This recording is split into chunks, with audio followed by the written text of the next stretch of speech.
All right. Well, greetings, everybody. Welcome once again to the RecPoker podcast.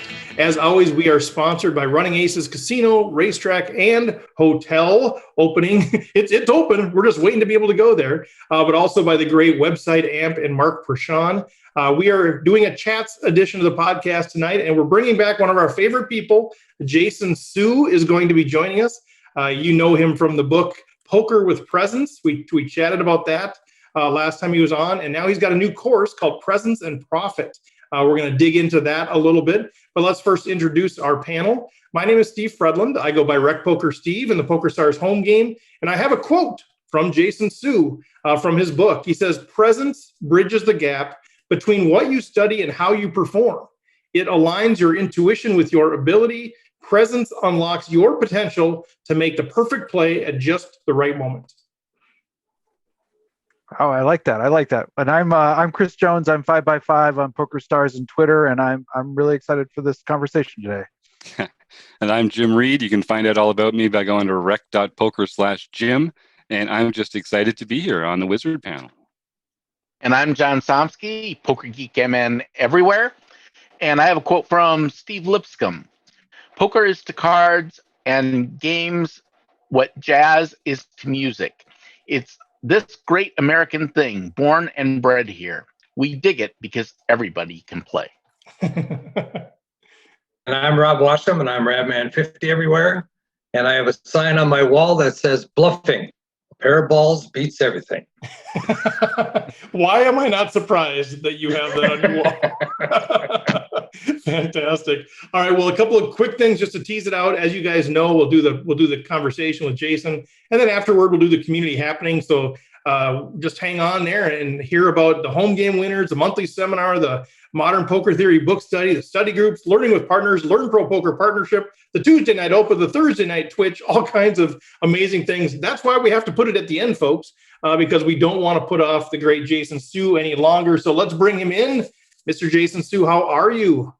Doing well. Really excited to hear that I'm one of your favorite people. I didn't know that. I would have come back much sooner if I knew that. Well, we got you back as soon as we could. You know, there you there's go. people we interview and we don't invite back. Those are not our favorite people.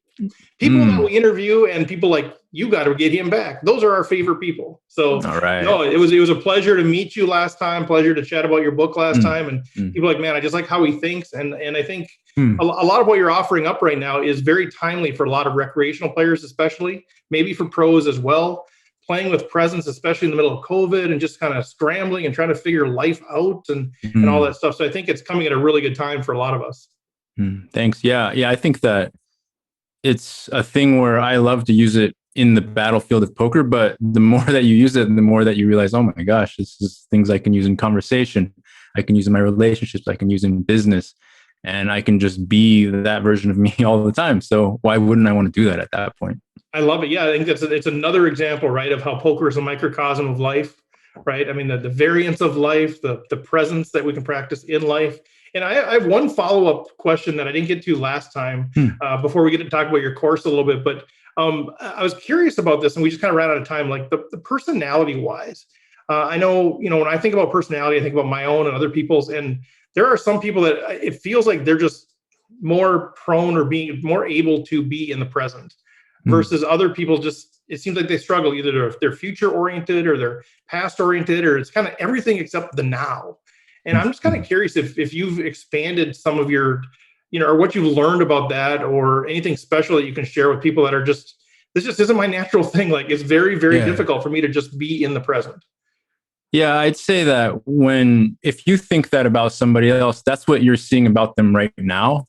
But you didn't see them like 10 years ago when they were probably doing, a lot of stuff differently than they are now. And so what I would say is if you're a person who constantly finds yourself futurizing or lamenting over the past or thinking about, this and that, anything except what's happening right now, well, there's steps that you can take right now to kind of center yourself, to feel more grounded, feel more connected. And then maybe the next time you get in a similar situation, you don't have the exact same response. It's a little bit more present.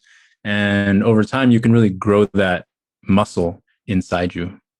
Nice. Because I do think that does directly apply to poker, right? Like I was thinking about this. See, this is why certain guests just get you thinking, right? So you had me thinking for like weeks and months afterward. But because of the poker game, like I think if people that are very future oriented, they're thinking about like, okay, 10 people left, and they're thinking about holding the trophy. And people that are very past oriented are picking up ace king with 10 left and going, and it's not even a logical decision. It's like my past tells me I'm going to lose, right? And so it feels like the suboptimal decisions that last 15% you talk about can be tied to our orientation. Yeah, and I don't think anybody's necessarily more oriented towards presence or less oriented towards presence. I think it's just a matter of how much attention do you give to it on a regular basis, and what's your current ability to kind of separate yourself from the past and the future. Because it's not like once you learn how to presence yourself more often, it never happens again. I still do it all the time, right? It's just like, can you recognize, oh, I'm doing the thing again. All right, what would I rather do? I can bring myself back into this moment and let's go from here. So it's just learning to be aware of what's happening, either reflecting on it and then trying to apply it the next time, or just sort of being aware of the moment.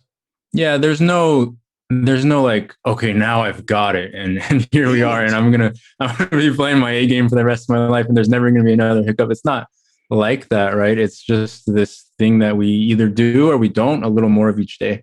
Well, I'm starting to wonder why we even brought you on here. If you don't have all the answers, if you can't just give us the magic pill and have us be present all the time, I'm not really sure. I don't, guys, do we just end this thing? I mean, do we continue? What do you think? We had a good run. We had a good run there, guys.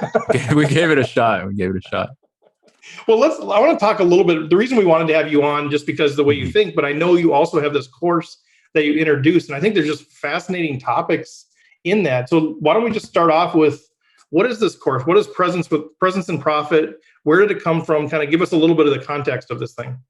Yeah. So in this last year, since my book came out, the one-on-one coaching business has been doing really well and growing quite a bit. And I've had a lot of people come to me and say, where can I learn a lot of this stuff that you're teaching without having to invest fully in, the deep one-on-one stuff? And so I started getting this idea in my mind many months ago to kind of just put it all down in video, audio, and written format and give it to people in a way that they can digest on their own terms at their own pace. Not everybody is a poker pro who can either be playing or studying or improving their game at all hours of the day. And so for people who only have, 10 minutes here, 15 minutes there, 3 minutes here, what I created was what I think is pretty cool. It's a course that's delivered all on an app on your phone. Mm-hmm. And the videos tend to range from, anywhere 3, 5, 7 minutes a piece. And I think each one really delivers something really impactful and powerful that you can take on your journey to being a more centered and grounded poker player. And really happy with it because a lot of the things that I go over with my clients in my one-on-one program, I ended up just putting into this course here as well. So there's nothing held back. It's really all my best stuff, my favorite exercises. I like to guide people through my favorite performance frameworks, the way that I like to view things and explain things in ways that are easy to understand. And so really now I've made this work accessible to anybody with a phone. And I'm really happy with the way it came out. Yeah, I have a question. I'm a routine-based guy. I feel like I'm at my best when I sort of like have the day set up and I know what I'm getting into and I can do the things that are important to me every day. When you've gone to the trouble of putting this stuff in such like a bite-sized pieces, easily accessible format, how important is it to actually do it every day? And do you personally think that there's a difference between doing it like a few days a week and doing it every day? And how can we get better at getting the most out of that kind of stuff? Yeah, that's going to be a thing where different strokes for different folks, right? So if you like to have that daily different hit of something each day to move you in that direction, then I think that that's what you should do. And some people are more immersion oriented where they just want to do 10 things in a day and then let it sit for a week. But I think that if you're one of those people who listens to 10 videos in a day and you go through these exercises, as long as they're still kind of percolating in your awareness in the coming week or next 10 days where you're not really actively listening or taking in more content, that's fine, right? As long as it's kind of in you and it's moving through you and it's influencing the way that you're interacting in your time, then I think it's all good. And others, it's I just want to do one a day and let it really sink in. And that's really good too. So I think that it's pretty cool that everybody's got different learning styles and everybody can kind of go at their own pace in whatever way feels good. See, Jim, you've got to be present while you're listening to Presence and Profit. You can't be just multitasking and writing a contract and watching the Steelers and doing all that gizmo. You got to be present. Yeah, it doesn't count. That's right. That's Jason right. says it doesn't count now. So it's not just about getting through it. It's about being present. I'm kind of curious, as you've gotten early returns on this thing, and obviously your book did really well and all these things. I'm curious, like, what is the theme of what people are telling you when they, when they ingratiate you with, feedback that is positive? Like, what are the themes? Like, what are, for poker players specifically, what are they saying about what you're providing to the world? Yeah, I'd say a few things tend to come up quite often. One is emotional processing of just what happens in a poker session. People find that they are taking what's happening in the game off the table into the rest of their lives a lot more smoothly, right? And not like taking it out on the family or the friends, or not being able to get their work done, right? A lot of just being able to process the emotions of everything that just happened in a way that's really healthy and good. And I would say the one that makes me chuckle always is basically anytime I finish working with somebody and a client, they'll almost always hit me with my wife really thanks you. So I'm really happy about that one too. Yeah. That is very true. Yeah. So I'm kind of curious. I know there's 6 kind of major sections of this, and I don't think we have time to dig into all of them. Yeah. But the way that I see this outline, you got body intelligence, thinking and feeling, emotions, fear, awareness, and integration, where you just kind of bring it all together. And I'm always fascinated by the fear one.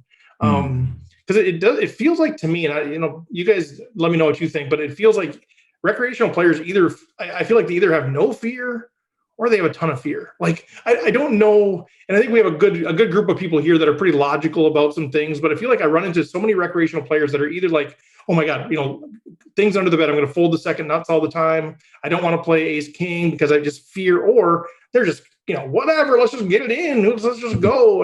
And so I'm curious, how do you approach fear in this material? What's sort of your angle on this, or what problem are you trying to solve with that? Yeah, I'll say a couple things on that, which is, one, it's not just recreational players, right? Pros too. We're all human, which means almost by definition that we're all pretty much scared of something all the time, right? And so if you want to use this example of the rec player where he's always scared he's going to be folding too much, or let's just get it in, I would say that the let's just get it in is possibly even more scared than the one who's overfolding, right? Because you're using that aggression as a way to cover up the fact that you are a little bit insecure about your level of knowledge. So you're going to like push it too far. And fear is very much something that exists in the body, right? And so if you can kind of access it and feel it and presence it as a sensation that's happening inside you rather than as a thought, then you can actually acknowledge it and start to move on and start to relax into whatever's happening. And so if you've got that player who either is always too passive or always too aggressive, either way, they're scared. And so the solution isn't to kind of talk about it, but it's to really learn how to feel that emotion, that fear inside you, and kind of work through it, and then get to that place where you're kind of in the middle to now where you can at least relax, acknowledge that's what's happening, and you'll be able to actually play the way that you want to play without the adrenaline kind of running your system. So is that like an amygdala thing? Is that kind of that fight or flight kind of thing? Yeah. And so somehow you're going to teach us to deal with that sort of in real time so that we can go back to a logical decision? Yeah. The majority of performance, I would say, people run on adrenaline, and they tend to think it's a good thing, but it's really not, because what it does is it does heighten your senses and your awareness, but only for like a couple of minutes, right? And then you come down to a lower place than you were before. And then to get back to that heightened state again, you need an even bigger shot of adrenaline the next time. And so the alternative is to do some exercises that you can really allow the adrenaline to move through you so that you can feel that connection again more clear without that static. Love it. Chris, did you have something? Yeah, I wanted to jump in, and this kind of has to do a little bit with the fear, but you gave us a sneak preview of some of the app pieces. And one of the things that I really resonated with me was this idea of that with emotions, you're not really trying to fix them. You're trying to sort of be present with them. And I'm wondering if you can just talk a little bit about that to our listeners, about what that means, and maybe why, partners, spouses are so happy after this kind of comes through, and kind of thinking about those connections with fear or anger or whatever those kind of like things come up. Talk about the idea of not trying to fix them, but a little bit, trying to sort of be present with them. Yeah, that's a great one. I think that I've certainly gone through the entire process of thinking that just by talking about my emotions and talking about what I think I should do instead, I was actively being with them and changing the situation for the better. But I would find that, just in another week, I'm having the exact same conversation.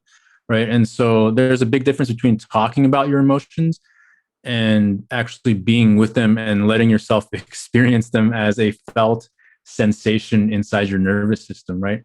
And as a pretty head and talky oriented society, we tend to just do the first and think that we're good.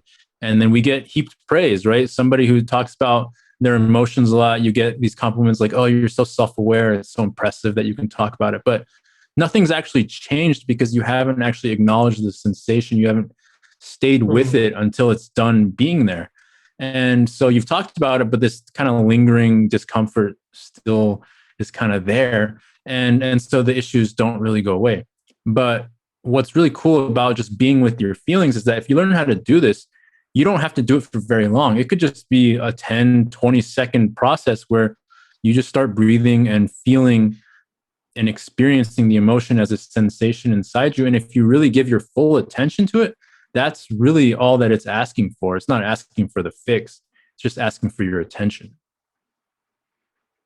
Rob? Yeah, I'm a subscriber to your newsletter, so Yeah. I get an email from you every day, sometimes two. Nice. And the other day there was one that you put out about mindset, and you were talking about the mindset coaches. Now, we've interviewed a few of those in our time here at the RecPoker podcast. A lot of them have these videos or preparing yourself to play type of things that you get yourself ready to be in the proper mindset to play poker. And you're saying in your newsletter, you were saying, well, don't pay for a mindset coach because presence and mindset are two different things. I was wondering if you could expand on that a little bit for our listeners and let them understand where you're coming from with that statement. Yeah, for sure. So here's what I believe is that if you've been playing poker for, any reasonable amount of time, there's nothing that on the mindset side, there's no new idea that anybody's going to be able to tell you. And you're going to be like, oh man, I never thought of that one before. Right. So somebody's going to be like, hey, Rob, I know you're upset about this hand, but don't be results oriented.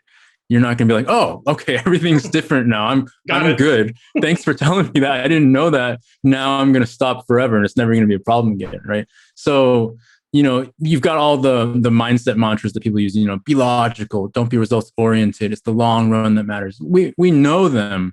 Right. And so it's really just, can we actually embody them? That's the real question. And that's what presence, that's where it kind of shows up in the equation is, yeah, I acknowledge like everything that the mindset community will say is true. I don't argue with any of them, but I argue with their belief that just by telling you about it over and over again, it's actually going to land inside you in a way that's going to lead to you resolving your performance issues and playing at a really high level consistently, right? So if you're talking about preparing for a session, rather than having you journal, I'd rather really have you feel what it feels like to presence yourself, body through your mind all together, rather than just saying out loud to yourself, okay, I'm going to do this today, I'm going to do that today, because these are all just, up here in your mind and there's no deeper connection to it. And so presence to me really bridges that gap between, who you want to be and how do you actually become that when everything is swirling around you, when the world's going crazy. I'm kind of curious, put you on the spot a little bit here, Chris Jones, but just because you asked the question, but the whole, like this topic right here, the mindset versus presence. And for you just had a big spot where you got, heaps ace nine against queen nine and you lost, and you're very logical. You're like, it happens. I know I'm printing money over the long run if that's the situation. But how do you distinguish? Do you just make that distinguish between like mindset and being present? And does that kind of resonate with you, or how does? I'm putting you on the spot, I know, but I'm guessing you probably got an answer. You're on mute right now. Yeah, no, I mean, for sure. I think you've got to be able to both sort of like put yourself in that decision and kind of like, like tell yourself, that was the right decision, even though it didn't work out, but also allow yourself to have and experience the like disappointment and the reaction that is like, well, that really, I mean, that was the final table bubble, and that was a big spot, and it really stinks that of all the times that the 3-outer is going to come, it's going to come in that moment, right? And so, like, I think you have to allow yourself to experience both and be able to process both to sort of like, that's at least how, I'm not going to try to just bottle that up and not say that it's happening, but I'm also not going to start smashing windows and things. So. Well, I wonder sometimes, and maybe you can talk about this, Jason, like, because I'm very logical. I'm a mathematical person. So stuff like that, I was like, yeah, it happens. It's supposed to happen every once in a while. And I do think I brush it off, but then later I think I do get impacted by it when I'm sort of recounting it, like, God, why did it happen? That kind of thing. And so I don't know if if other people are out there going, that kind of me, like in the moment, I think I'm fine because I'm very logical, but then later I have this emotional reaction. Is that somehow blocking? Could that be a symptom of somehow blocking decision-making in the presence because I'm not actually allowing myself to be present with those emotions? Yeah, absolutely. I'd say to reference Chris's example, the guy who's smashing the windows is only doing it because of all of the built up kind of tension and anxiety and disappointment that they didn't acknowledge, up until that point, right? So they wouldn't be smashing the windows if after the first hand they're like, oh man, that sucks, right? And really let themselves feel that little wave of disappointment. And if you don't do that, it just gets bigger and bigger and bigger. And then you blow up at something that looks pretty trivial to somebody who just comes across to you in that moment. And they're like, well, you're overreacting, man. But if they could see the progression of you kind of pushing it all away through all the hours and weeks, or sometimes even months and years, then it all really makes sense from that perspective. So yeah, it's both, right? It's going to happen sometimes. And it's good to understand the bigger picture of like, this is poker and we're going to lose with the best hand sometimes. And yeah, that's fine. And I'm still disappointed that I lost this one time, right? It doesn't make me wrong. It doesn't make me lesser of a poker player, right? I'm no less honorable or worthy of respect as a poker player if I admit that I really wish I had won that hand, right? And that I'm having an emotional reaction to not doing so because it was the final ball, because I just really wanted to win today, because it doesn't matter, right? We want what we want. And the moment that we start to convince ourselves that we're doing it wrong because we're having an emotional response to something, then we're gone. I think that's interesting because I do think a good chunk of us, or at least I'll raise my hand, struggle with feeling like we can carry two what are seemingly opposite things at the same time. And so how do I carry my logical sense along with my emotional disappointment? And I think some of us feel like you can't really hold both of those things at the same time. And what people like you are teaching me is, no, you can't. You can hold the logical piece of, that's going to happen along with the disappointment, right? Yeah, I'll actually take it one step further and say that I think that if you start with the emotional piece and you really just let yourself feel what you want to feel, well, now you're a person who's going to actually believe the logical thing that you want desperately to hold on to in that moment, right? Because if you break off from the emotion and now you're just saying this kind of logical thing, almost like completely like a zombie, right? You're it's like, almost trivial. It's almost like a cliche, right? Yeah. That's going to happen. Yeah. It's going to happen. It's going to happen. It's going to happen, right? And you just kind of almost sound like a crazy person because you're just like repeating this thing that you don't really care to believe right now because you're actually having this big kind of response that needs your attention, right? So if you give that your attention first, then you can actually say, yeah, sometimes that happens, and actually feel okay about it and move forward. But it's just the same thing that we were talking about earlier, where talking about it is not the same as feeling it, right? So saying that's going to happen sometimes, and they're like, you think you're done, you're not done, right? Now you've just opened up this whole other way for you to start sabotaging yourself. Oh, that's good. And part of what I like about what you said there too, just to because Elliot Rowe has been on here, mindset coaches come on here, and they say that they're going to take us from 97% to 98%. Like that's his goal.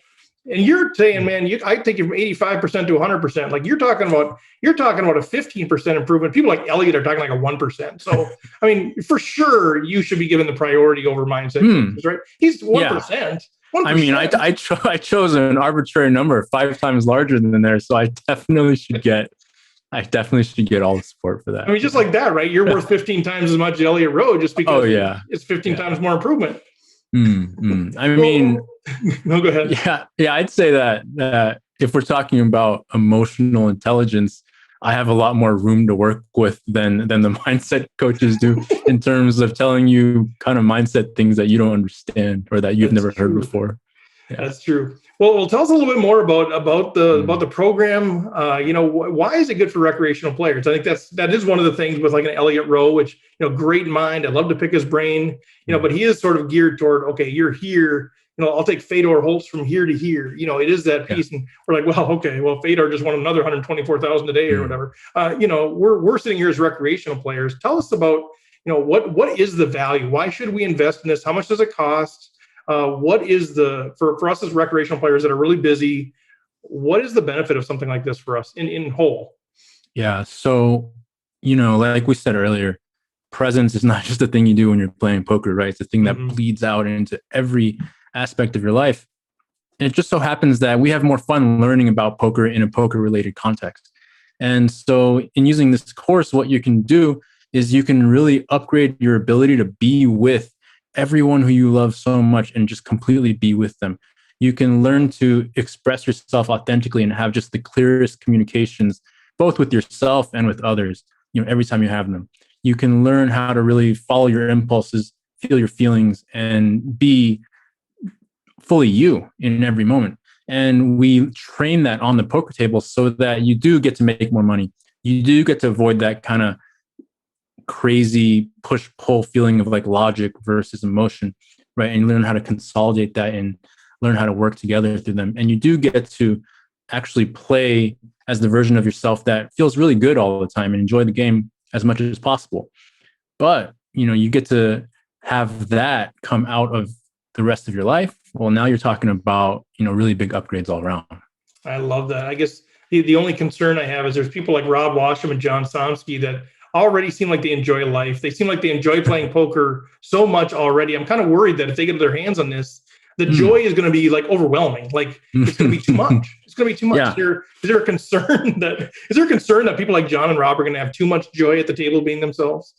I'll say that, if we have more people who enjoy themselves way too much at the poker table, then we're going to have another poker boom. Thank you. Right? Because this is what is ruining poker for the last 10 years is people losing their capacity to have fun while competing at a really high level, right? People think that you're either doing one or the other.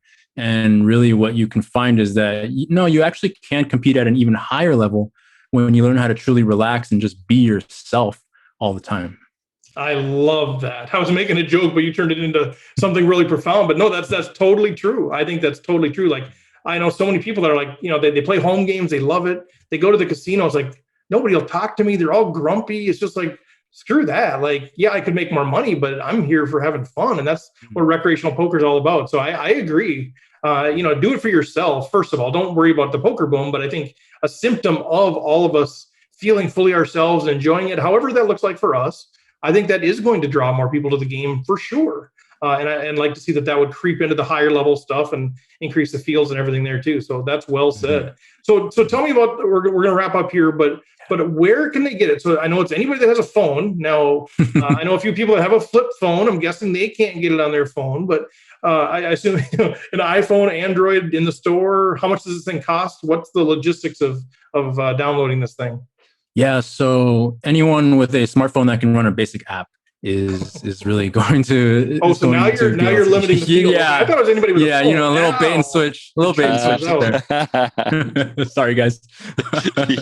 Yeah, so if you got a smartphone that can run a basic app that can play some audios and videos, then you'll be able to get it to work.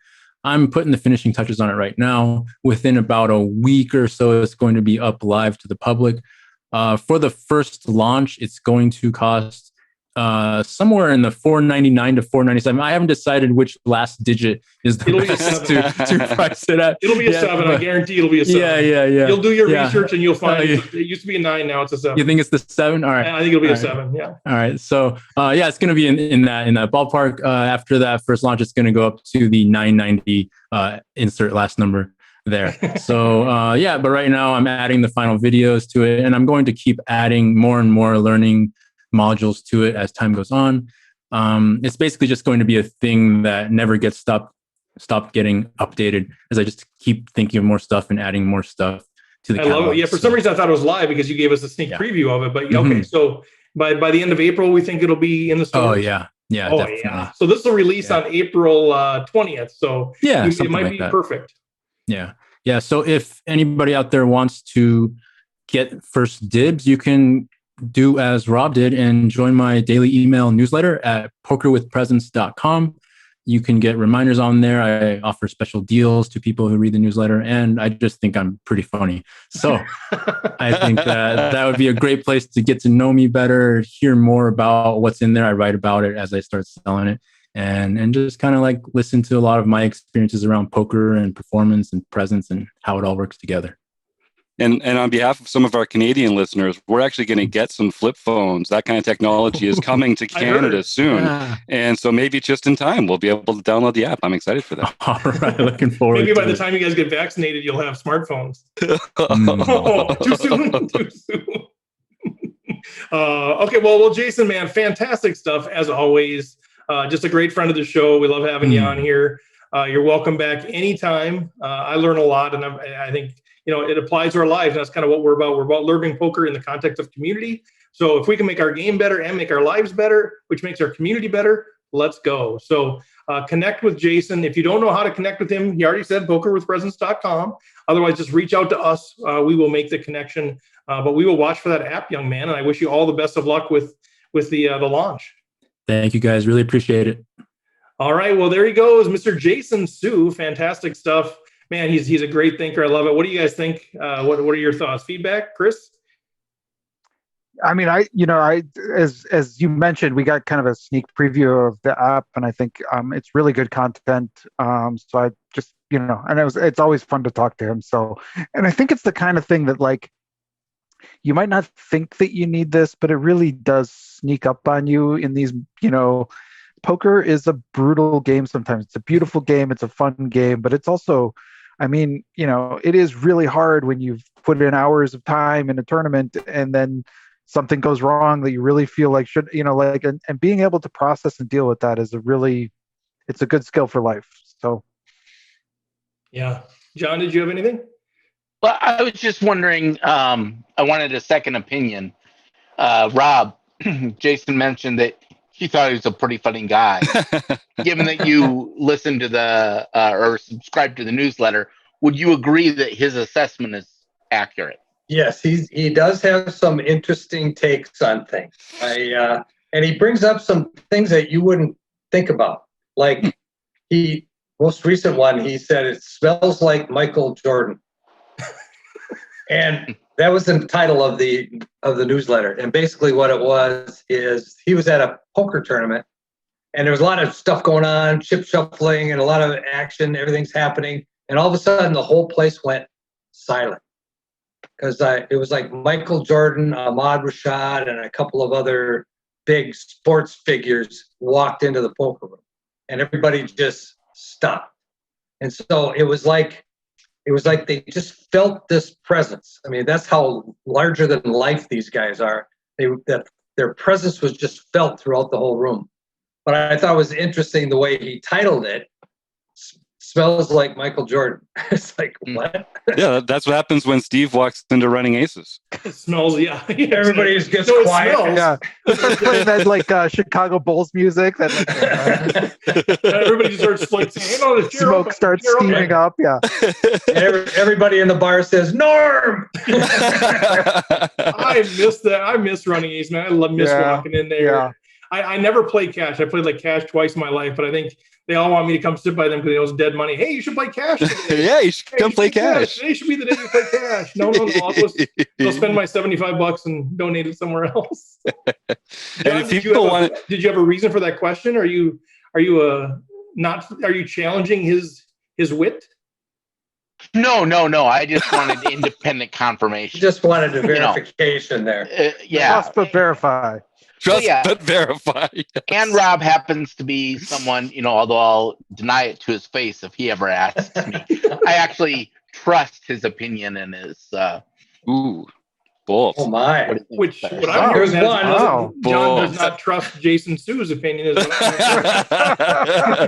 Well, no one's objective about themselves. That's so true. John has wise man there. Well, And I'll say verification. and if people do want to get in touch with Jason Sue, he's a RecPoker member. he's So out you of, yeah, he DMs people. He's in forums. Yeah, come to RecPoker, get a free community account, and chat with Jason Sue and all the other amazing people that have come and joined the RecPoker community. Come and do it for free. That's a good point. Why not? Yeah. That's a good point. He's out there. He DMs. He's in the forums. He's doing stuff out there. He's one of us, man. He's one of us. No, yeah. The last thing I'll say about Jason is just, he's one of those. I don't know if you guys could sense it, but he's one of those tricky people for me to interview, just because he's one of those guys that I want to dig deep and get my own crap figured out with. Like, I just want to like break it down for me. Like, I just want to be like, all right, well, tell me, here's what I deal with, man. So it's hard to kind of stay at this level where hopefully it's helpful for everybody, because he just has one of those auras or one of those things where he's just like, he's so approachable. I feel like I could just tell him my whole life story and get his thoughts on how to make me a better person. So I just think he's fantastic. Yeah, well, Steve, it's not just Jason. You pretty much do that with everything. You ain't wrong. Very true. Very true. I know. This thing started out as poker strategy. Now you guys have to do all the strategy stuff, because I'm just like, oh, tell the story. How can you fix me? That is true. If I recall, that was the origin of the podcast. You were trying to figure out ways to improve your own game. So you figured if you started interviewing all these people, you might glean something from them. It was like free coaching. Like, this is incredibly it's a very selfish endeavor. Hey, tell you what, let's have you on the podcast, and you can tell me how to play, and I'll just sit here and take notes. And it hasn't stopped. Oh man, good stuff. Well, let's transition, guys. Community happenings. Jim, go ahead. I've got a question. I've got a question about Ace King, and sometimes I'm not sure how to handle a flush draw. Do you mind if we ask our friend Jonathan Little about that? Yeah, I wonder if anybody would know. Please do. All right, let's go see. Have you ever wondered whether you should call a pre-flop raise or 3-bet instead? Yes. What do you do when you have a flush draw? Do you raise it or do you just call? What do you do with Ace King when you miss the flop? Oh, he's reading my mind. Are you tired of guessing about what the right play is with your particular hand? Well, my name is Jonathan Little, and I am a 2-time World Poker Tour champion and creator of PokerCoaching.com, where we offer over 1,000 interactive hand quizzes where you play a hand and then get real-time feedback from our world-class pros. Don't guess and don't stress. Just register for your free account at PokerCoaching.com/RecPoker right now. All right. Well, thank you, Jim, for remembering that. Thank you, Jonathan, for being a great sponsor for the show. John, let's turn over to you and find out a little bit more about the home game stuff. And I did put a little warning in our show notes that I will be interrupting you at one point in time. It may be more, but I'm trying to warn you because I know that never happens.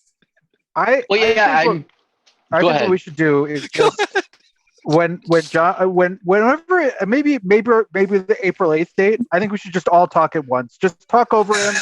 Keep going though, and then we'll stop when he gets to April 9th. Let's do that. Okay? Let's not even skip April 8th. Maybe. Yeah, let's just have a talk conversation over when we get to April 8th. I skipped April 8th. Everybody's unmuted, ready to go. All right. So then why don't we start off with April 7th? April 7th was our No Limit Hold'em Championship Series. And that was won by PCS 2005 Jack LaRue. Nice, Jack. Jack. Very first No Limit Hold'em Championship Way to go, Jack. Overdue. Of course, that is played on the first Wednesday of the month. It is our point series, so that's a very impressive win. And he's in now for the Player of the Year, that end-year tournament that automatically gets him in there. That one that you didn't make last year, if I recall. Correct, but I'm in there this year because I won I'm saying nothing because I think I'm at You the guys- dead bottom of the list right now. You guys all suck. Like I looked at the standings. I'm like, you guys better get going here. Let's get this. Hey, I'm right where I need to be. The next 2 months, I'm going to be right there. All right, fair enough. Okay, then April 5th, Mikey J, 1425. Mike Johnson got his second daily nightly victory. Nice. So we had a little discussions. I'm going to interrupt myself. He's interrupting himself. He can't get it up. We had a little discussion about what these daily series means, and there's been some confusion, and it's largely my fault. It always But is. here is how it is intended to work. We have a daily series, and there are multiple flavors of tournaments in those daily series. So we have our nightly series, which is just your run-of-the-mill nightly tournament that we have almost every night. And then we have the mixed practice, which is also part of the daily series, but a slightly different flavor. We have our international tournaments, which are also part of the daily series. And then we have our daily LPP. So when I give you the numbers, I'm telling you how many they won in that little flavor. So like how many international. So they may have won more daily series tournaments. Just keep in mind, if you win any of these, that's what qualifies you for the Tournament of Champions. Any of those will get you the daily series pin, and you're only eligible to win one daily series bronze pin per year. And now back to our regularly scheduled program. Beautifully handled. We should have been recording that. We could have just rolled that out every week. Oh man, nice done, John. Okay, so on April 6th, Aces 54320, Kathy Chang. Aces, my Got bud. First daily nightly series victory. April Chris, how'd you end up 9th. doing So, last like, night? I think we should really be talking about Yeah, like, what it's you kind of do interesting when you just have- What is April 9th? Yeah, April 9th was on the Friday. I don't think It was that's actually my anyway, anniversary, if you That's can believe before it. you. And I just really like to congratulate him on that win. Yeah, congratulations. Well done. That's So, really all right, good job. Whoever it was it a private Yeah. private name? Private name. Yeah. Okay, so in all reality, just let everyone in on the joke.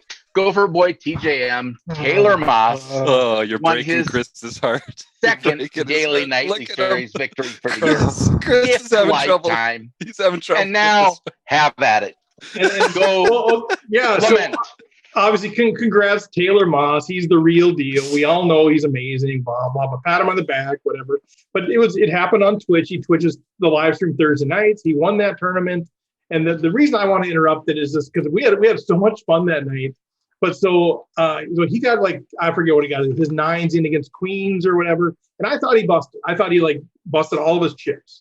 So I said GG to Taylor, GG with like two tables left or something like that. And then he said, well, I'm not dead yet. I still have chips. And that started this whole stream of Monty Python quotes. Now, I'm not dead yet. And then pretty soon, like, Nice. it's just a flesh wound. Every quote that you could imagine just started coming out. It was so much fun on there. But I do feel partially like it was my fault because I said good game to him. And he ratcheted it up from there. Well, that's why he is the inaugural Marek Madness champion. He was I think in 2019 he was the inaugural RecPoker home game champion. He only wins inaugural Player of stuff. the year, I think it was. Oh yeah.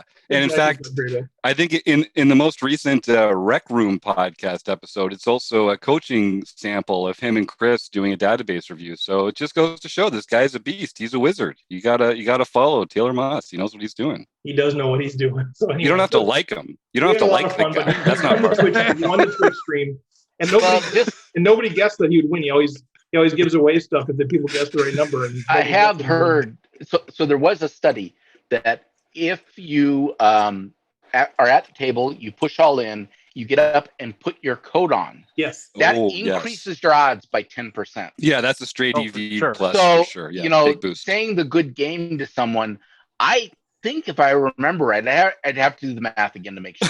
But I think that increases your odds by about 25%. So I don't think you can take all of the credit for Taylor's win, but I think you definitely helped to influence it. Nice. Me I too. like that. He should cut that pin in sections and give me a little section of it then. Asterisk. Yeah, asterisk. I did feel bad though because I really thought I was multitasking. I really thought he was busted. Like, oh, he's not dead. Sorry, because that's kind of a rude thing to say, right? Yeah. I was handed I have to read this disclaimer. Views and percentages presented during this segment are not necessarily accurate and not apply to reality. I don't know where that came from. Got the lawyers on that So one. what you're saying is that 75% of all statistics are made up on the spot. Right. I believe that's true. I think it's actually 76%. Oh, okay. Okay. Let's Just get in back- case anyone's still listening. Kim jumped on here like halfway through the thing just so she could hear her name, and now we're like making her wait. Yeah. Okay, so on April 9th, Lucky Axe, Yes. Axel Haw got his first daily nightly victory, and I believe that might be our very first Irish winner. It is. Ooh. That's what you get, Dara, for not playing in the nightly home game. Oh, Carney. Well, he'd have to Yeah. play well too. Yeah, it's not a satellite or a knockout. I'm Yeah, not he sure if doesn't- he's qualified. He doesn't have the chops for this tournament. Well, it is the Toughest play money game home in game. all of Yes. poker. Yes. Congrats. Okay, April 10th, Evil Roy CA Nice. got his second nightly series victory Yes, for the year, sir. or daily nightly victory. April 10th, Kim Kilroy, Fergie 56, won the daily Hashtag mixed game. pet vet approved. Way to go, Kim. And Rocket Box X Poker, Woody Adams Yes. won the first international tournament on Saturday. Woody, and- we miss you. He's languishing down there in Pennsylvania. I'm glad he's getting back into the home game. Good for you, Woody. Exactly. And then Glassjaw 2222, David Shun won the second international tournament that day. And of course, my booty won the daily LPP tournament. All right. Pro Poker. And just for clarity, that is the player's name. It is not referring to any body part of myself or anyone else. Now, John, I want you to I love this on Discord because you have the template set up, and I want you to say it on the podcast like you write it on the Discord. What's the statement? Congrats, my booty. I love it every time. My Yeah. keep winning. Whoever you are, keep winning. Yeah. I love it. Yes. Please do. So- In fact, I think I know who that is, and I think that they will keep winning. So that's a good thing. Nice. Yeah, never let sixth graders do the job of a podcast like that. Well, thank you, John. Seriously, I know we interrupt you all the time, but man, great stuff. Anything else that we need to know about the home game? No, I think we've used up all the time. I know tonight is the Tournament of Champions for the March winners playing in April. So next week we'll know who has the next silver pin. We'll know by next week.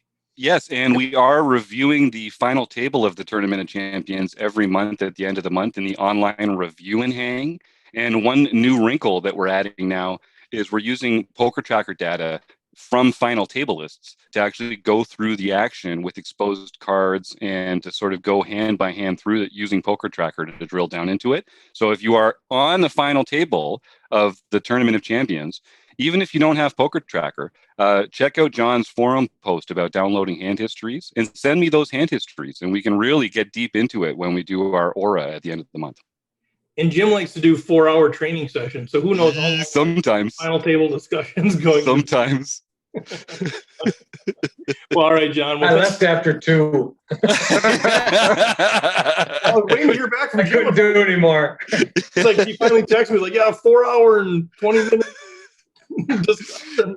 We might have to break those up into 2-hour chunks from now on. Even I was starting to get a little less than fresh by the end of it. That's amazing. Well, great stuff, John. As always, I know there's all kinds of great ideas too. I just emailed you guys with another great idea from the RecPoker Nation for home games. So thanks to all of you who are playing it. It's so much fun. John, do you know just offhand like how many people we have in the club now? I know we're getting whatever 70, 80 people a night. Do you just ballpark know how many people are? I believe we have about 384 people that are a member of the club. There are still about 100 of those are still suspended from when the first of the year when they got their account suspended. Yep. So all they need to do is add their account name to the RecPoker profile, and I'll automatically reinstate those. But Awesome. Good stuff. All right, Mr. Jones, what do we have happening in the seminar front? Right now our Turns and Rivers seminar is available, so you can go find that on RecPoker. And we're gearing up. In fact, tonight we're talking right after this podcast. We'll be talking about planning out our May one, and that's going to be all about finding and plugging leaks using data, things like Poker Tracker, but even things that we can do in the live game as well. We're going to talk about ways, and in fact, preparing for this has helped me identify one in my own game. So Nice. We all can learn a lot from this kind of activity. So I think it'll be a good conversation. Well, it's such a great way to learn, right? Is try to teach it. Yeah. Right? Yep. That's amazing. Well, thanks for all your work on that. Those things are unbelievably great. Like if you're not a member, or if you are a member, you're not taking advantage of it, you're really, really missing out on something. And they're worth the price of admission, just those things alone, much less everything else. So thanks for all the work on that. Yeah. And every month we follow up on that seminar with a study group on Saturday. And so if you have any questions based around the seminar or the seminars in the past, we're going to go through, we're going to review the slides, we're going to have a conversation about the subject matter. In fact, we do one of those every week. One's on the seminar, one's on the focus, one's on a Learn Pro Poker strategy video that's released every month. In fact, when you hear this podcast, you can join me this coming Saturday at noon Central if you're a premium RecPoker member to Ryan LaPlante's own hand history and exciting stuff about that. So I'm really looking forward to that. You guys can judge the heck out of Ryan LaPlante. Yeah, that's right. Hey, Rob, are you guys done now with the book study? You guys don't know what the Oh, yeah. We destroyed that book. I mean, we're not even close. But this comes out on the 21st, I believe. So, or the 20th, right? 20th, yep. 20th, and the 21st is our next book session. It'll be our third session. We'll be starting the second section of the book, which is it gets into the theory of poker, is what it's called. And that's where we get into there's a lot of algebra in this thing. Anyway, it's a lot about GTO. And I think this is really the meat of the GTO portion of the book and the theory of the book. So it's going to be real fun. We've done the fundamentals for the first two, and now we're going to be getting into the actual theory of poker. So I know I've been reading, taking notes, getting ready for it, and there's a lot to absorb here. Love it. And if that sounds good to anybody, join it. Jump in. If you're a premium member, you can join it, but then you can also watch the videos of the prior ones so you can catch up. But jump on in there. Well, I should mention we're talking about the modern poker theory by Michael Acevedo, which we didn't say. We just but that's what it's all about. And this will be our third session of the next 20 or 30 that we're going to have, whatever it is. And we're not doing it chapter by chapter. We're getting as far as we can in about an hour and a half, and then cutting it and then going to the next one. So, well, yeah. And if anyone has any desire to read that book, it's a very thick book, or I mean, it's very in-depth. So doing it in a community with a group of people to be able to dissect it and dive in is definitely the way to do it. So if you're interested in the book, definitely join the book club. Yeah, and it's really the environment that we have. It's really exciting because we got the members are joining in just like we do this panel here. And so we can have 10, 12 people. And so as we're going through some of these concepts, if you have a question about it, you've got 10 or 12 people that all have read the book or are involved in the book and can really dive in and come up with those answers for those questions. So that's just a great environment to absorb this book and to try to really understand it instead of just having somebody just telling you what it is. Right. Love it, Jim. And if you are catching up, then there's a group on the left there that has a forum where we're posting a bunch of responses. Rob puts slides up and other learning materials there. So watch all the videos, catch up on the discussions, and then join us in real time and ask your own questions in real time. It's a great way to do it, Rob. I'm just glad you're taking this on because I don't want to take this book on alone. I'm glad you're there, leading the group. Well, I'm glad we have a lot of participation because I would be totally lost myself if I didn't have that kind of feedback from the from the community. It's too bad you don't have any fun doing it, Rob. I'm sorry. It's such a drag. Well, a couple of things I want to just mention. One thing is, we used to do these Binks thing when we had live poker. I don't know when and how we're going to bring those back, but if you like just kind of live railing people and kind of hearing what's happening, there's a core group of people out on Discord in one of the channels. It's called Binks and Railing, I think. Chris is part of that deal. Taylor Moss, Colin Anderson, Doug Behrens, Rob Adsom, a number of people that are out there that play online, and they're kind of keeping us posted on what's going on. And it's been pretty fun. There's been some pretty big wins and some pretty deep runs. So if that's kind of, you enjoy that part of it, jump out there, encourage people. They usually put the links to how you can actually watch their table. And that's been really fun too. I haven't done a lot of that part. I've just been watching it, or like every hour jump in there and you see all these messages and you're like, oh, I hope this ends well. And all that kind of stuff. So that's really fun. But anything else that you guys want to add? I know there's a lot of stuff going on, Jim. I was thinking I might go down to Las Vegas in October, but I don't know if there's going to be anywhere fun to hang out or any cool people to spend my time with. Does anyone have any ideas or news about that?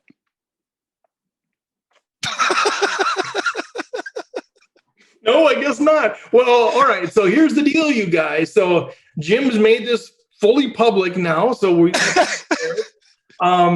there will be serious vetting involved. I just want to let you guys know. I want to be as honest as I can about that. If we really don't know you, if we can't vouch for you, it's going to be tough for you to get there. But find somebody to vouch for you. But we are renting a house. It has been booked for the month of October, with the option of potentially extending that into past the main event in November.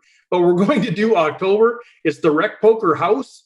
It's not on the strip. It's intentionally off the strip a few miles. We'll have a car, but there'll be Ubers available. But it's a beautiful house.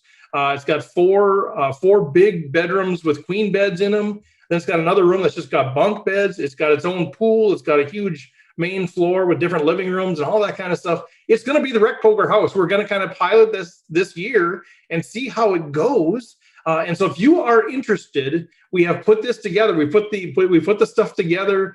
So we have the quotes on what stuff costs for how many nights you're going to stay and stuff. Hit me up, steve@rec.poker, and we will chat. And just so you know, if you're looking for, I'll just say it, I don't really care. It's not a party house, right? If you're looking for, I'm going to go live it up on Vegas, baby, go do that. It's not going to be at the RecPoker house. It's just not.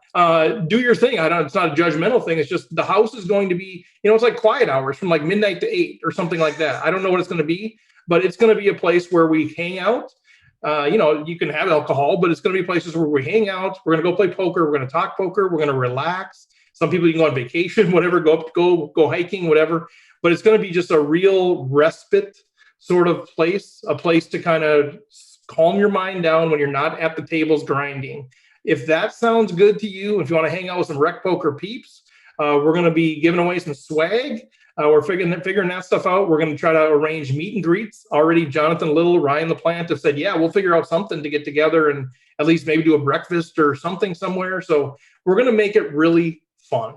But it's really going to be not the Vegas atmosphere, but it's going to be a nice. I feel like I need to say that a few times just because I don't want people having some expectation. But I just want to be really clear on what this is and what it's not.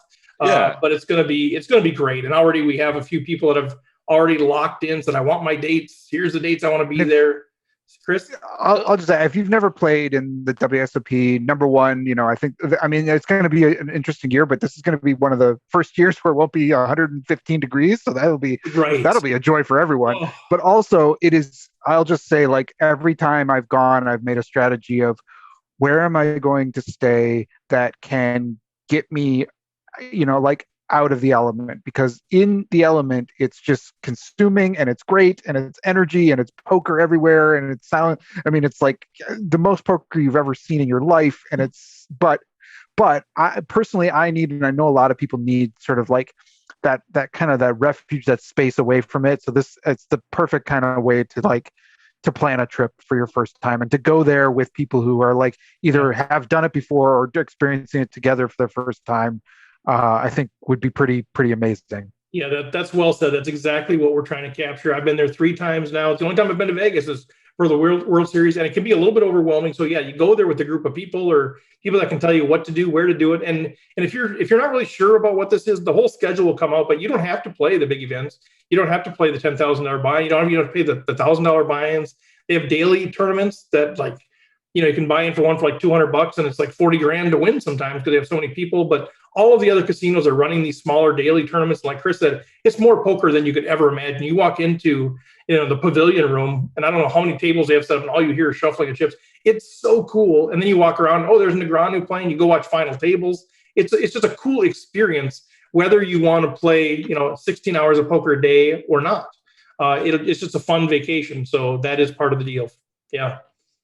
I think I've said enough about that deal. But thanks for bringing it up. I was having fun with you there. It's going to be a great experience. We're going to pilot it here. The space is limited. You don't have to declare what dates you're going to be there, but your money is what's going to hold the spot. So then when the schedule's released, if you put some money in, I say, okay, here's what's available. You say yes or no. If you say no, we give you all your money back. It's pretty easy process, but that's how we're going to kind of determine who gets the big rooms, who's on the bunk beds, and all that kind of stuff. So it's going to be great. But again, if you know anything about me, the kind of house we're going to run it's going to, like Chris said, it's a refuge more than it is a party central sort of place. So you're saying that grilling steaks by the pool doesn't mean we're not going to be having a lot of fun. You're saying what happens at the RecPoker's house doesn't stay in Vegas. No, it'll be all over social media. That sounds good. I'm really excited. I hope we can all get the shot up here in Canada in time to come down and join, because I really want to take part in that. You're going to struggle if you have to miss out. And see, I am. Kim Kilroy is also a Canadian, and she put something out there. She is started a RecPoker group on the site specifically around traveling to play tournaments and all that kind of stuff. So join that, whether it's the WSOP or something else. If you have any interest in traveling or you want to share ideas around that, join Kim's group, Pet Vet, Fergie, whatever she goes by out there. It's going to be a blast. So, all right. Well, anything else, guys? I know we're always way past time. No, thanks. You're like, no, dude, get me out of here.